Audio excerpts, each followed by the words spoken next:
என்னோட பேபிக்கு 10th month முடிய போகுதுங்க. அவனுக்கு டின்னர் வந்து உப்புமா குடுத்தேன் அப்படின்னு ஒரு வீடியோல சொல்லியிருந்தேன். எப்படி ப்ரிப்பேர் பண்ணுறீங்கன்னு சொல்லுங்கன்னு கேட்டிருந்தீங்க. ஸோ இப்போ நான் எப்படி வீடியோல செய்றேனோ, அத அப்படியே நீங்க ஃபாலோ பண்ணணுன்றது அவசியம் கிடையாது. ஒரு ஒரு பேபியும் ஒரு ஒரு மாதிரி அவங்கவங்களுக்குன்னு டேஸ்ட் தனியா இருக்கும். சிலது சாப்பிடுவாங்க, சிலது சாப்பிட மாட்டாங்க. ஸோ நீங்க வந்து அதுக்கேத்த மாரி கொஞ்சம் சேஞ்ச் பண்ணி அத நீங்க ப்ரிப்பேர் பண்ணி குடுத்தீங்கன்னா, கண்டிப்பா சாப்பிடுவாங்க.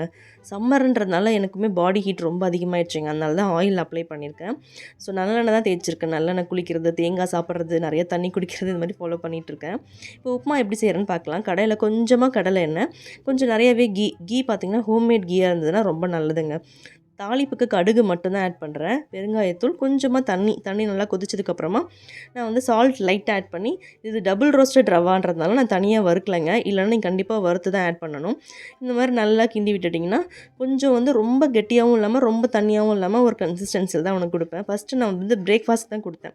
அவன் ரொம்ப விரும்பி சாப்பிட்டான்றதுனால டின்னர் குடுத்தேங்க. உங்க பேபி ஆனியன் இதெல்லாம் வந்து அக்செப்ட் பண்ணிக்கிறாங்கன்னா, நீங்க அதையுமே சேர்த்து குடுக்கலாம். இவன் அதெல்லாம் சுத்தமா சாப்பிட மாட்டான். ஸோ இப்படி தாங்க அவனுக்கு குடுப்பேன்.